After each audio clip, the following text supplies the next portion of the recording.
오늘 창세기 말씀을 보면서 하나님께서 어쩜 이렇게 우리에게 딱 맞는 말씀을 지금 우리에게 주셨는지에 대해서 너무 감사했습니다. 사실은 저희가 창세기를 기도하며 정했지만 지금 우리가 살고 있는 이 시대 가운데 꼭 주시는 말씀이라고 생각이 됩니다. 그래서 이 말씀을 통해 우리 모두 하나님의 성을 듣고 이 시대를 분별하고 또 기도하고 엎드리는 축복이 우리 모두 가운데 있기를 원합니다.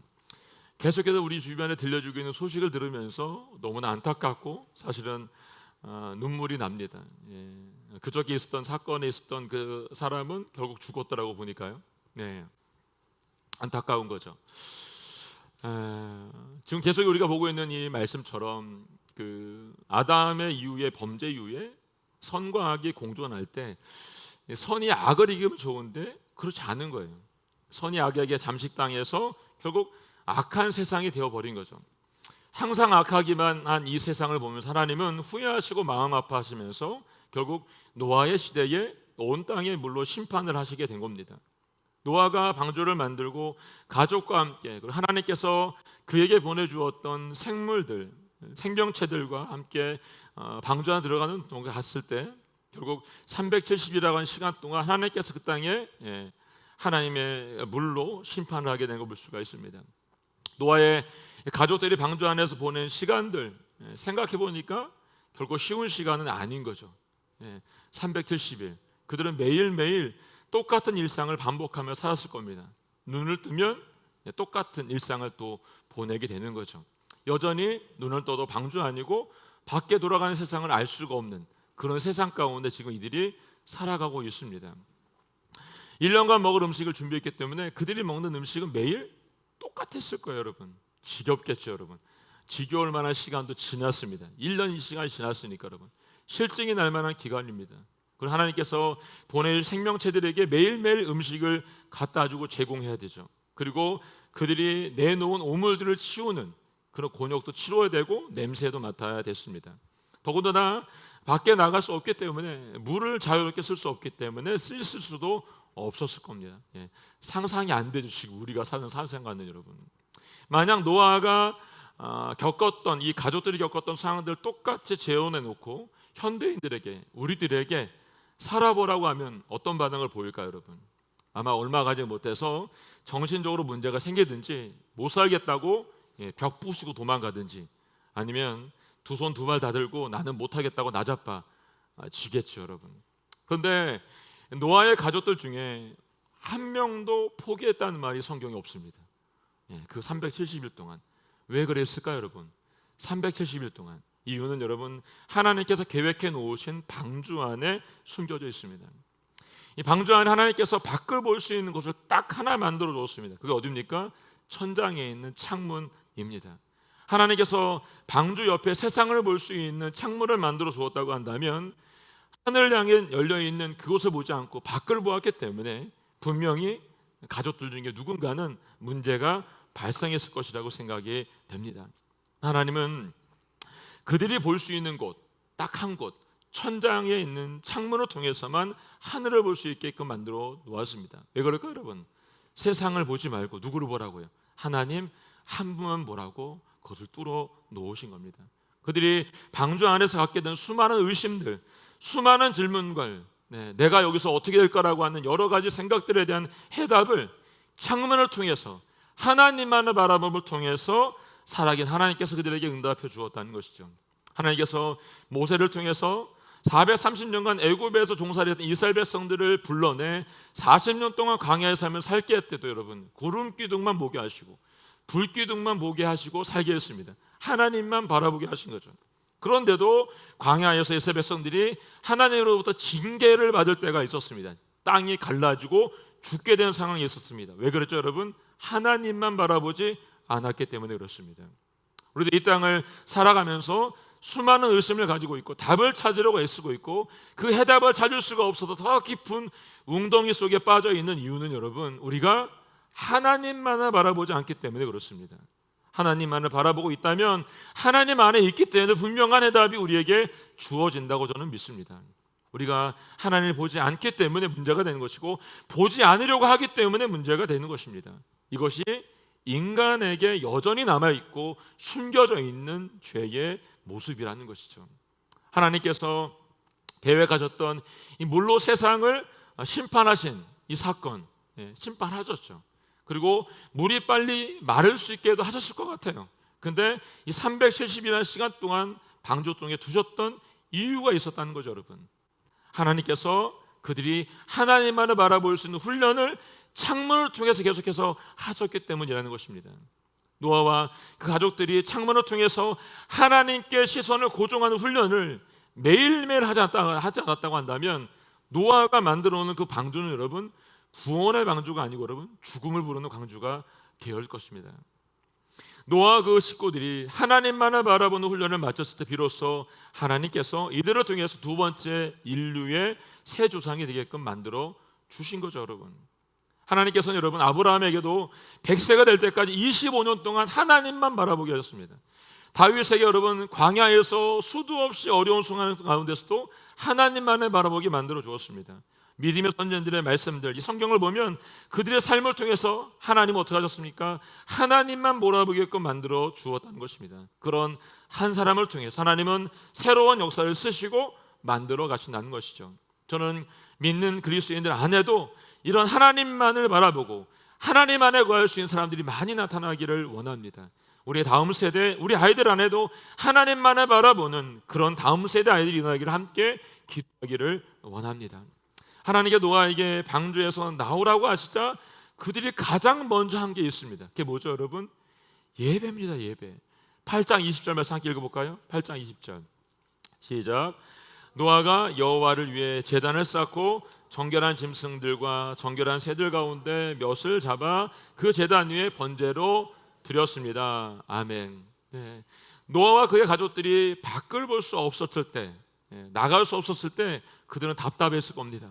그리고 8명의 식구 중에 분명히 다 다른 성격을 가지고 있으니까 어떤 사람은 나가면 난 이렇게 살아야 되라고 계획도 세웠을 것 같아요. 또 어떤 사람은 방법을 찾아서 1안, 2안, 3안 만들어가지고 밖에 나가면 이것도 해보고 이것도 해보겠다고 생각했을 것 같아요, 여러분. 근데 막상 나오니까 어때요? 그들의 생각과는 전혀 다른 세상이죠. 온통 혼란 가운데 빠져있는 세상이고 죽음의 그림자가 널브러져 있는 세상. 그동안 그들이 편하게 쓰고 사용했던 어떤 것도 존재하지 않는 세상, 처음부터 다시 시작하는 상황 가운데 맞닥뜨리게 된 거죠. 그래 얼마나 좌절했겠어요. 얼마나 낙심했을까요, 여러분. 그 낙심과 좌절 가운데 빠져있는 그 순간에 노아와 노아의 가족이 선택한 건 뭐냐면 예배라는 겁니다. 예배. 노아는 창문으로 매일매일 여호와를 만났고 그 여호와를 만났던 그분 앞에 제일 먼저 단을 쌓았습니다. 그리고 자신이 그동안 계획했던, 가족들이 계획했던 그 어떤 것보다 먼저 자신의 희생제물로 주님 앞에 드렸다는 것이죠. 구약의 제사는 드리는 당사자가 어떻게 해요? 죽는다는 의미가 있어요. 죽는다는. 노아는 지금 자신을 먼저 죽임으로 하나님께 드린 겁니다. 지난 시간에 예배는 나 자신이 죽는 것이라고 했습니다. 세상에서 내가 하고 싶은 대로, 내가 원하는 대로, 내가 가고 싶은 대로 가고자 했던 모든 것들을 다 하나님 앞에 내어드리고 나는 없고 예수님 한 분만으로 충분한 시간이 되는 것, 그것이 예배라는 것입니다. 노아가 하나님께 정결한 짐승들과 정결한 새들을 드리자 그 향기를 하나님께서 기쁘게 받으셨다라고 말하고 있습니다. 이 말은 뭡니까, 여러분? 노아가 370일의 시간 동안 방주 속에 있었지만 그가 가장 먼저 나와서 하나님께 드린 것, 그것은 여러분 노아의 중심을 드렸기 때문에 하나님께서 그 향기를 기쁘게 받으셨다라고 말하고 있는 것입니다. 뭘 받았어요? 노아의 중심을 받았습니다. 노아가 온전한 예배를 기쁘게 드렸을 때 하나님께서 이것을 받으시자 그와 그의 가족들에게 복을 주시고 언약을 맺어주신 사건, 그 사건이 오늘 읽은 9장의 말씀입니다. 1절 말씀 읽겠습니다. 1절 말씀 시작. 하나님께서 노아와 그의 아들들에게 복을 주시며 말씀하셨습니다. 자녀를 많이 낳고 번성해 땅에 가득하라. 아멘. 네. 하나님께 노아와 아들들에게 주신 복이죠. 이 본문과 같은 말씀이 창세기 1장 28절 말씀에 기록되어 있습니다. 한 번 더 읽어볼까요? 28절 시작. 하나님께서 그들에게 복을 주시며 그들에게 말씀하시기를 자식을 많이 낳고 번성해 땅에 가득하고 땅을 정복하라였습니다. 정복하라. 네. 아담과 하와, 태초에 하나님께서 인간을 만드시고 난 다음에 주신 복입니다. 근데 이 복과 지금 1절에 읽은 복하고는 조금 달라요. 같은 것 같지만 하나가 없어요. 땅을 정복하라는 말씀이 거기에는 없습니다. 이 말씀이 9장 1절과 연결되는 건 여러분, 하나님의 언약을 어떻게 해요? 노아에게 다시 한번 확인시켜주고 있습니다. 이유는 인간이 비록 타락하여서 세상에 심판을 받아 노아의 가족만 남기고 모두가 죽었다 할지라도 태초에 인간에게 약속하셨던, 언약하셨던 창조의 복은 그대로 내가 너에게 주겠다라고 말씀하고 있는 것입니다. 그러면서 나를 잊지 말아라. 내가 너에게 다시 한번 기회를 주겠다. 나를 믿고 신뢰하라 라는 뜻을 가지고 있는 것이죠. 이 말씀 속엔 또 다른 의미가 담겨 있어요. 그건 뭐냐면 하나님이 주신 이 복은 하나님 안에 있을 때에만 복이 된다는 사실이에요. 하나님 안에 있을 때에, 하나님 안에 있을 때에 인간답게 살아갈 수 있는 존재가 된다는 것입니다. 인간이 하나님 형상을 잃어버리는 순간 뭐가 된다 그래서 여러분, 짐승만도 못한 존재가 된다라고 말을 했습니다. 그럼 인간에게 주신 하나님의 복을 잘 관리하고 복을 받은 삶을 사는 사람에게 그 복이 어떻게 해요? 계속해서 이어지게 된다는 걸 볼 수 있습니다. 우리 모두는 그리스도인으로서 예수를 믿는 복을 받은 존재들이 됐습니다. 우리가 무엇인가 잘해서 받은 복이 아니고 여러분, 하나님께서 우리를 먼저 불러주시고 믿게 하셨기 때문에 은혜이고 복이라는 것입니다. 그런데 이 복을 받았으니까 끝이라고 말해서는 안 된다는 것입니다. 예수님을 믿는 복을 받았다고 한다면 그 복을 받은 자답게 내 자녀들에게, 이웃들에게 아이를 낳고 번성하고 가득해야 된다는 것을 알리는 것, 그렇게 살아야 된다는 것을 우리가 말해야 된다는 것입니다. 자녀를 많이 낳고 번성해 땅에 가득하라. 이 복은 여러분 노아와 그의 가족들만에게 준 것이 아니라 우리 모두에게 주셨다는 것입니다.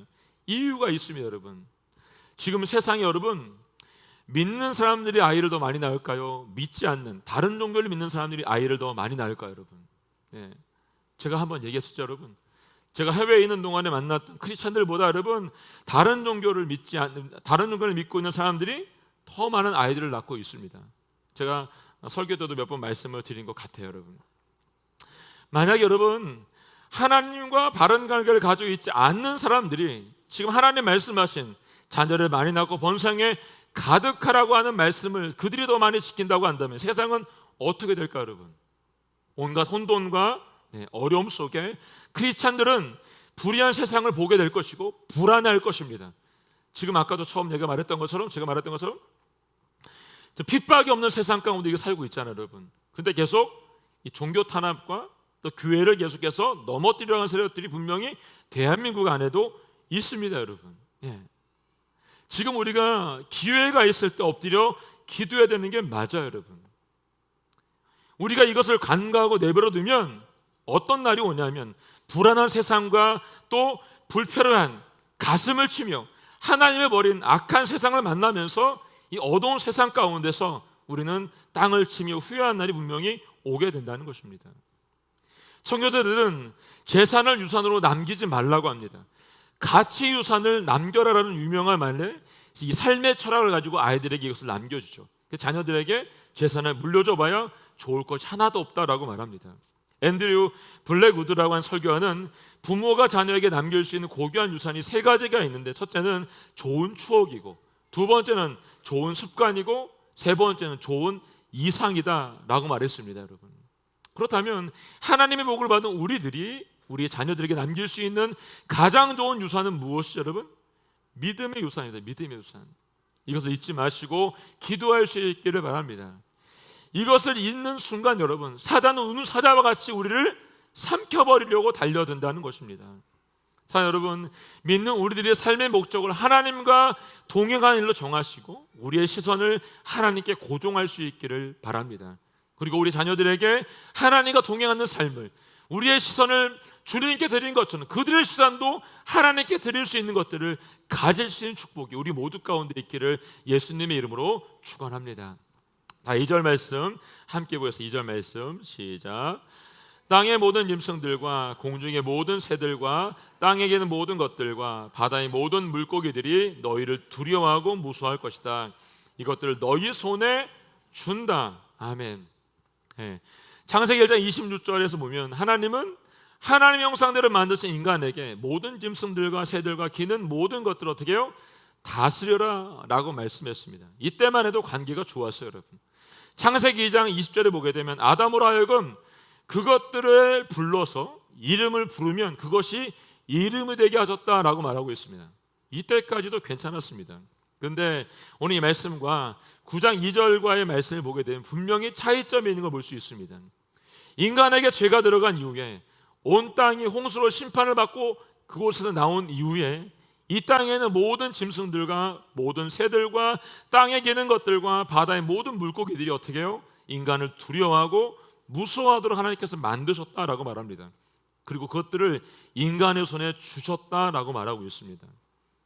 여러분, 인간은 코끼리보다도 호랑이보다도 악어보다도 물에 사는 상어보다 심지어 여러분 끈 풀린 개를 봐도 여러분 어떡하죠? 도망가잖아요, 여러분. 그렇게 약한 존재가 인간이라는 거예요. 그 인간에게 지혜를 주심으로 말미암아 모든 것들을 다스리게 하고 그들이 인간을 두려워하고 무서워하게끔 만드셨다는 것입니다.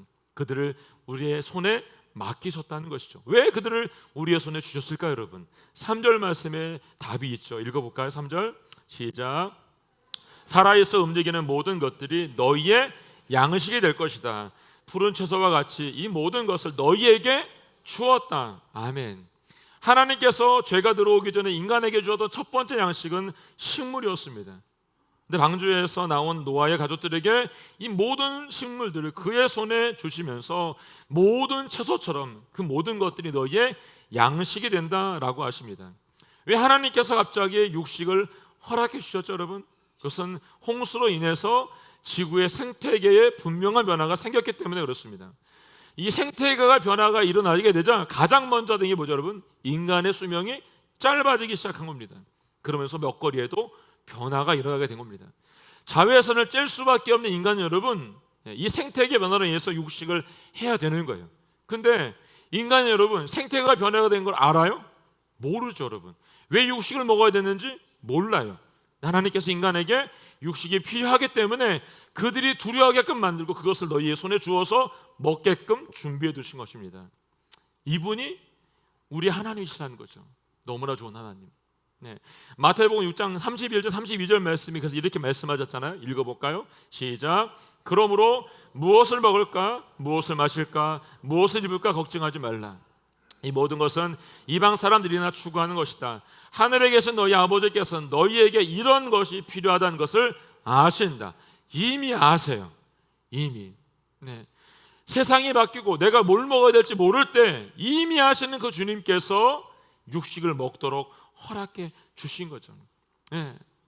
우리의 필요를 다하시는 그분께서 미리 준비해 주신 것입니다. 그런데도 여전히 인간은 어때요? 염려하고 먹고 사는 문제에 여전히 머물러 있죠. 사실 우리 보면 먹고 사는 것 어느 정도 해결이 될 때도 있습니다. 근데 어떻게 하죠? 해결이 돼도 더 갖기 위해서, 더 누리기 위해서, 더 편해지기 위해서 어떻게 해요? 누군가는 밟고 일어서야 되는 걸 볼 수 있습니다. 우리들이 더 가지고 더 누리면 어떻게 될까요, 여러분? 상대적으로 누군가는 여러분 덜 가지게 되고 더 힘들어지게 되어 있습니다. 이게 자연의 이치인 거예요, 여러분. 내가 더 많이 가지고 그냥 쌓아두고 있으면 쌓아둔 만큼 누군가는 힘들다는 거죠, 여러분. 저는 요즘 제가 방송이나 이렇게 보게 되면 가끔 그 중간중간에 그 광고 방송이 나오는데 광고 방송이 이제 아프리카나 이런 지역에 있는 아이들이 그리고 이제 한국에 있는 아이들 중에 어려운 아이들이 나오는 광고가 나옵니다.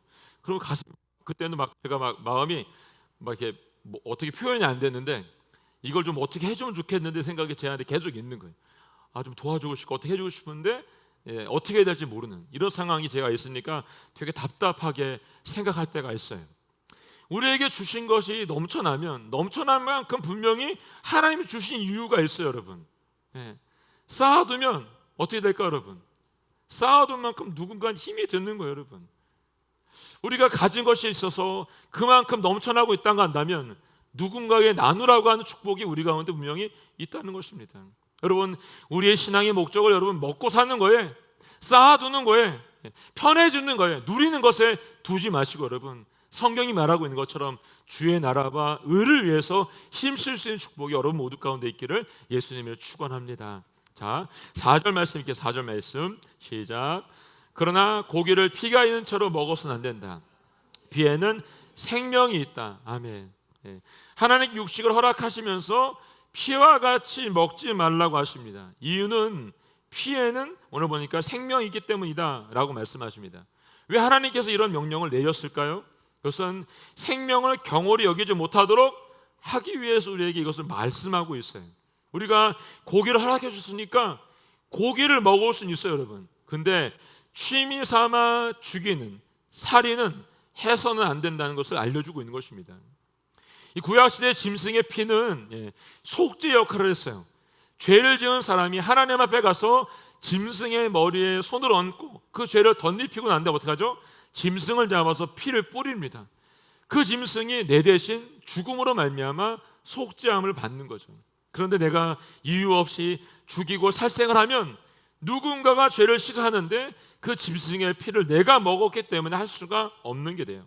그래서 하나님은 이 속죄함의 은총을 바르게 인식시키기 위해서 피는 먹지 말라고 하시는 겁니다. 만약에 이런 일을 하게 되면 오늘 성경은 말씀하세요. 분명한 대가가 있다라고 말합니다. 그 말씀이 5절에 나와 있죠. 읽어볼까요? 시작. 너희가 생명의 피를 흘리면 반드시 값을 치를 것이다. 거짓 짐승이면 그 짐승에게 그 피에 대해 값을 치를 것이며 사람이 같은 사람의 피를 흘리며 하면 그 사람에게도 그 피에 대해 값을 치를 것이다. 아멘. 하나님께서는 먹기 위해 잡는 것이 아니라 살인을 하거나 취미로 죽이는 것을 분명히 하지 말라고 경고하십니다. 반드시 그 값을 치르게 하겠다라고 말씀하십니다. 그렇기 때문에 어떤 경우라도 인간의 생명의 피를 흘리지 말라라고 말씀하십니다. 스스로 목숨을 포기하는 것도 안 되고 여러분, 살인을 하기 위해서 어떠한 행동도 하는 것도 하지 않으면 됩니다. 왜냐하면 하나님이 싫어하신다라고 분명히 말씀하고 있습니다. 그 이유가 6절에 있죠. 한번 읽어볼까요? 6절에 시작. 하나님께서 자기 형상대로 사람을 만드셨기 때문에 누구든지 사람의 피를 흘리면 사람에게 피 흘림을 당할 것이다. 아멘. 왜요? 하나님께서 자기 형상대로 사람을 만드셨기 때문에 누구든지 사람의 피를 흘리면 하나님이 지으신 형상을 부정하는 것이 된다는 것입니다. 하나님의 형상을 부정하는 것은 하나님을 죽이는 행동을 하게 되는 것이죠. 그렇기 때문에 어떤 경우라도 사람의 생명을 해쳐서는 안 된다라고 말하는 것입니다. 최근 우리 사회에 일어나고 있는 일, 얼마나 마음이 아픕니까 여러분? 이게 요즘 보니까 웬만해 가지고는 언론에 나오지도 않더라고 보니까요.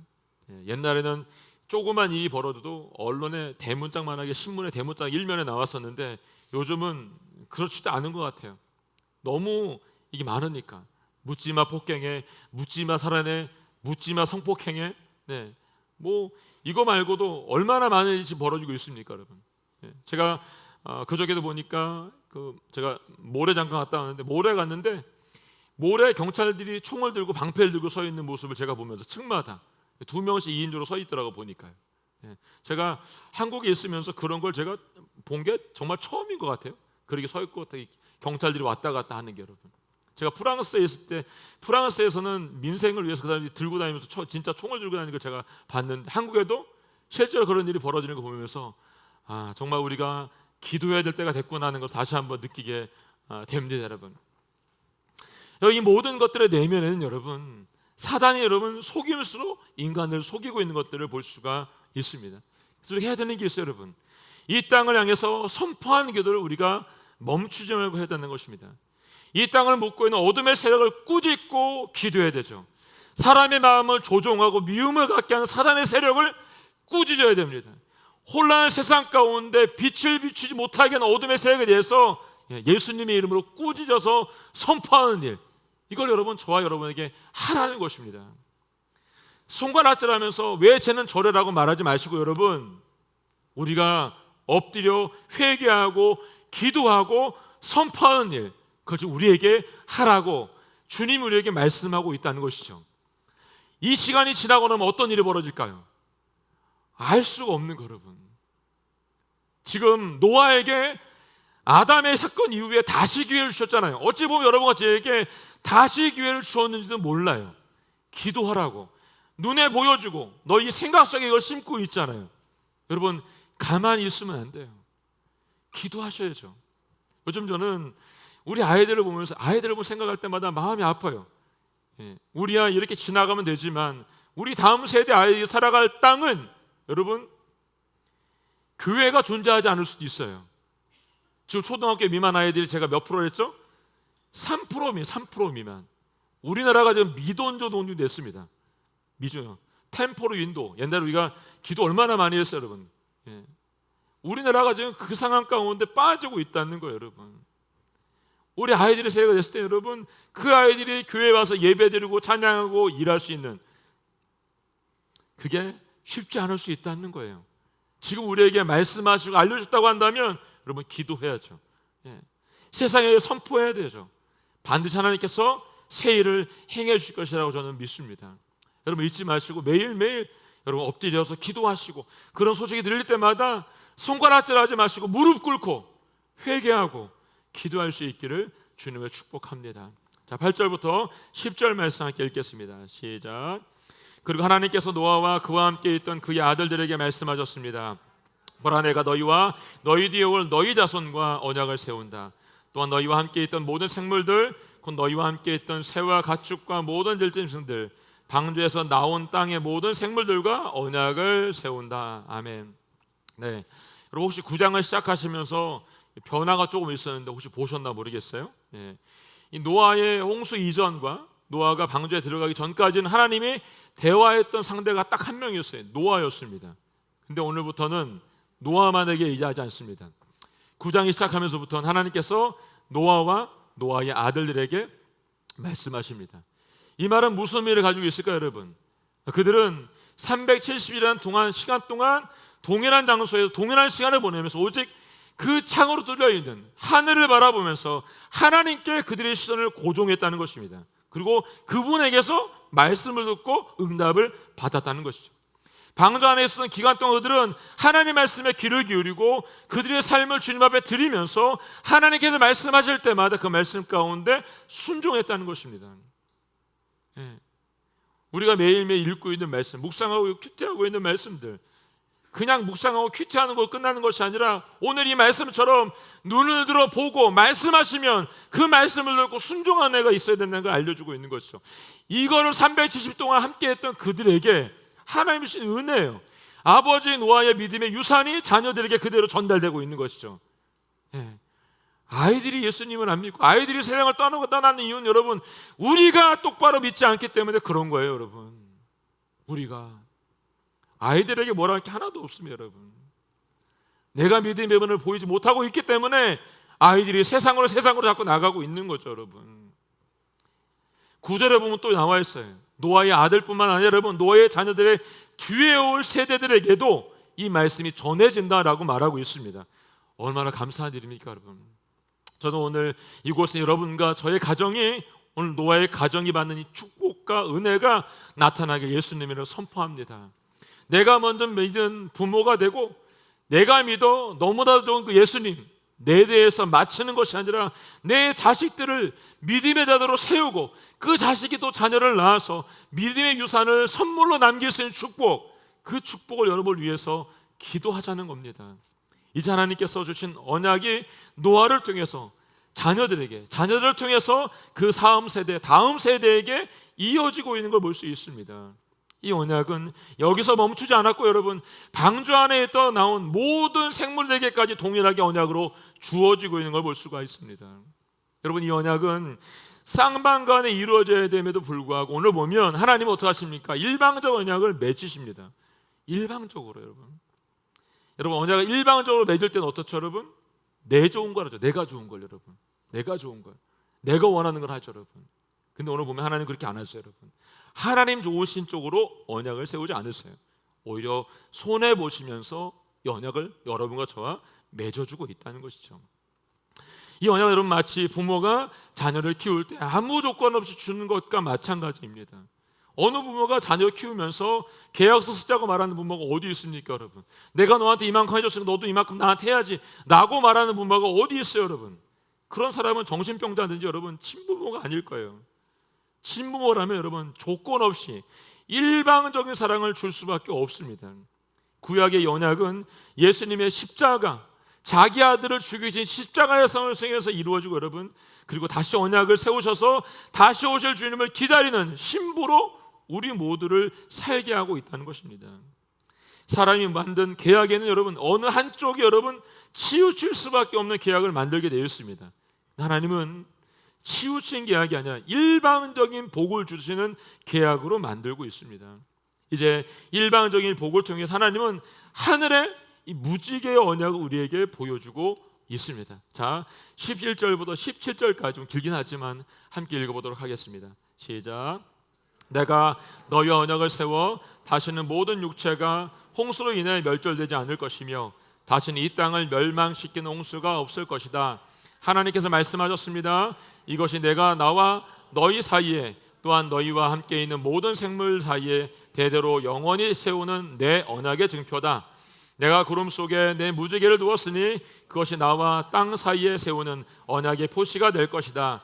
내가 땅 위에 구름을 일으켜서 그 속에 무지개가 나타날 때 내가 나와 너 사이에 그리고 모든 종류의 생물들 사이에 세운 내 언약을 기억하겠다. 물이 홍수가 돼 모든 육체를 멸망시킨 일이 다시는 없을 것이다. 무지개가 구름 속에 나타나면 내가 그것을 보고 나 하나님과 이 땅 위의 모든 육체 사이에 세운 영원한 언약을 기억하겠다. 하나님께 노아에게 말씀하셨습니다. 이것이 내가 나와 이 땅 위에 모든 육체 사이에 세운 언약의 표시다. 아멘. 네. 한번 줄을 쳐볼까요? 12절 말씀에 내 언약의 증표라고 말합니다. 13절 말씀에 언약의 표시다라고 말하고 17절 말씀에도 언약의 표시다라고 말씀하고 있는 걸 볼 수 있습니다. 방주에서 나온 노아에게 하나님은 다시는 물로 심판하지 않겠다고 말씀하시면서 무지개로 보여주십니다. 새로운 시작을 위해 하나님께서 예배드린 노아에게 이 구원의 증표와 표시를 보여주시면서 내가 너를 구원하겠다라고 지금 말씀하고 계십니다. 근데 단 조건이 있어요. 어떤 조건이냐면 하나님과 바른 관계를 가지라는 것입니다. 바른 관계를 맺고 있는 한 반드시 내가 너를 지켜주겠다라고는 증표를 보여준 겁니다. 무지개로 여러분. 여기 또 하나 알 수 있는 사실은 증표라고 하는 것은 여러분 약한 자가 강한 자에게 주는 것이고 여러분 낮은 자가 높은 자리에 있는 자에게 아쉬운 소리 하기 위해서 사용되는 게 증표죠 여러분. 그런데 성경 곳곳에 이 말씀 안에 보게 되면 오히려 하나님이 거꾸로 인간과 언약의 표시를 맺고 있는 것을 볼 수가 있습니다. 그래서 말씀하시죠. 그 언약을 세우시면서 그 증표를 보여주면서 나만 보라고 말씀하십니다. 그런데 인간 여러분 얼마나 못됐어요 여러분. 돈이 드는 것도 아닌데 교활하고 교만하고 패역하여서 스스로 하나님 자리에 앉아가지고 하나님 언약을 저버리며 살고 있는 것이 죄 많은 인간들의 모습이라는 것입니다. 하나님께서 저와 여러분에게 하늘의 언약을 주시면서 그것을 바라보는 우리들이 되기를 원하신다라고 말하는 것이죠. 하늘을 향해서 뚫려있는 창문을 통해서 하나님은 나만 바라봐라, 하나님만 바라보라고 말씀하고 있는 것입니다. 지금 하나님께서 저와 여러분에게 이렇게 말씀하실 것 같습니다. 누구야? 기보가 나만 바라봐라, 내가 여기 있다, 나와 함께 가자 라고 말씀하실 것 같습니다. 여러분 다른 곳에 눈을 돌리지 마시고 오늘 이 노아의 방주의 중앙 통로 꼭대기 천장에 뚫려있는 창문을 통해서 하나님만을 375일 70일 동안 바라봤던 노아와 가정들처럼 우리의 매일매일의 삶이 하나님만 바라고 우리의 시선이 그분께 고정될 수 있기를 예수님을 축복합니다. 그것뿐 아니라 우리가 만난 예수님 우리 아이들에게도 전하고 우리 이웃에게 전하는 축복이 우리 모두 가운데 있기를 바랍니다. 함께 찬양하고 기도하도록 하겠습니다. 오늘 함께 부를 찬양은 시선입니다. 시선. 내게로부터 눈을 들어 주를 보기 시작할 때 주의 일을 내가 보겠습니다. 내 작은 마음을 돌이켜서 하늘의 꿈을 꾸게 하시고 주님을 볼 때 내 모든 시선이 살아계신 하나님을 느끼고 전능하신 주님을 느끼게 하여 주시옵소서. 함께 찬양은 주님 앞에 드리고 기도하도록 하겠습니다. 찬양하겠습니다. 내게로부터 눈을 들어 주를 보기 시작할 때 주의 일을 보겠네. 내 작은 마음 돌이키사 하늘에 꿈꾸게 하네. 주님을 볼 때 내게로부터 눈을 들어 주를 보기 시작할 때 주의 일을 보겠네. 내 작은 마음 돌이키사 하늘에 꿈꾸게 하네. 주님을 볼 때 모든 시선을 주님께 드리고 살아계신 하나님을 느낄 때 내 삶은 주의 역사가 되고 하나님이 일하기 모든 시선을 주님께 살아계신 하나님을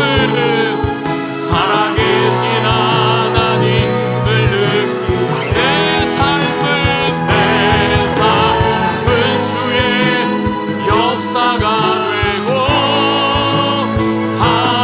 하나님이 일하기 성령이 나를 변화시킬 것입니다. 성령이 나를 변화시켜 모든 두려움 사라질 때 주의 일을 보겠네.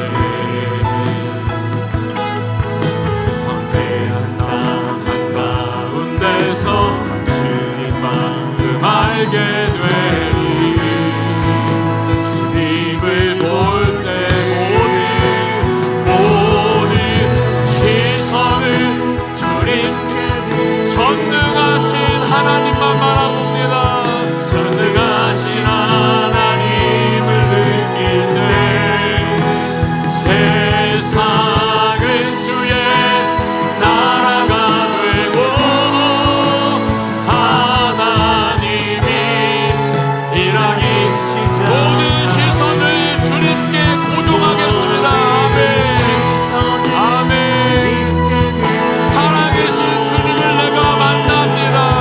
살아계신 하나님을 느낄 때 내 삶은 주의 역사가 되고 하나님이 일하기 시작 모든 시선을 주님께 전능하신 하나님을 느낄 때 세상은 주의 역사가 되고 하나님이 일하기 시작하네.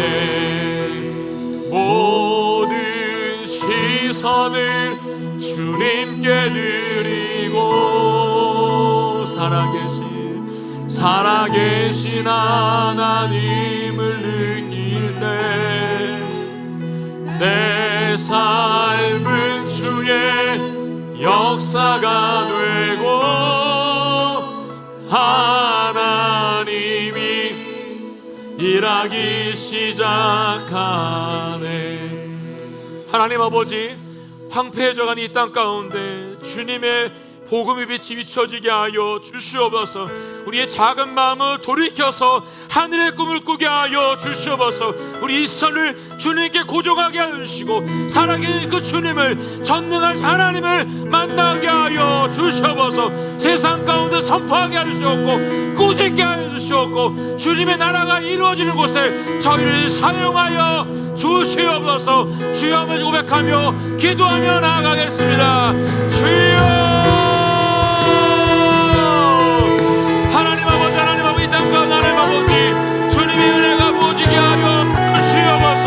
이 땅에 하나님 아버지, 다시 한번 이 기회를 놓치지 말게 하여 주시옵소서. 아버지, 이 땅에 생육하고 번성하고 땅에 다수가라 말씀하시고 자만하는 이 땅에 믿는 자들이 일어나게 하여 주시옵소서. 아멘. 이 땅 가운데 하나님 아버지, 주의 말씀이 신경하게 하시고 주님의 마음이 전달되게 하시고 주님을 볼 수 있도록 도와주시며 시선을 고정할 수 있도록 아버지 도와주시고 인도하여 주시옵소서. 이 땅을 묶고 있는 모든 어둠의 세력들이 떠나가게 하여 주시옵소서. 미움의 세력들이 떠나가게 하여 주시옵소서. 조종하는 세력들이 떠나가게 하여 주시옵소서. 모든 주의 말씀만이 세워지게 하시고 주의 역사만이 일어나게 하여 주시옵소서. 하늘의 성을 볼 수 있도록 저희 가운데 아버지 말씀이 신겨질 수 있도록 아버지 도와주시고 인도하여 주시옵소서. 하나님 아버지, 이 땅에 노아의 시대와 같이 아버지 하나님 황폐해져 가고 있고, 하나님 아버지 전쟁의 소문으로, 아버지 살인으로, 아무렇지 않게 일어나는 폭행으로 인하여서 아버지 어둠 가운데 빠져 있는 것들을 보게 됩니다.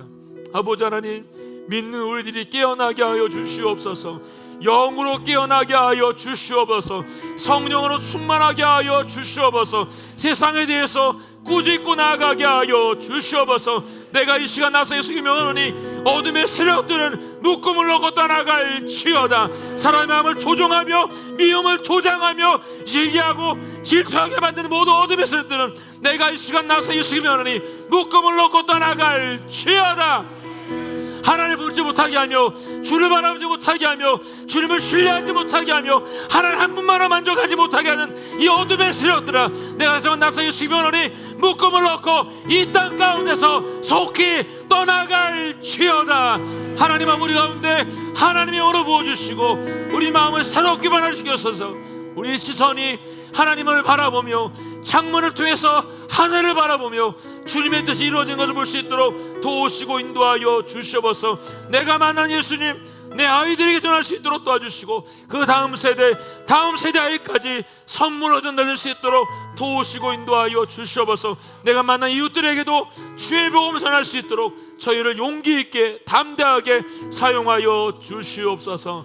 감사 찬양 주님께 드리며 예수님의 이름으로 축복하며 기도하였습니다. 아멘.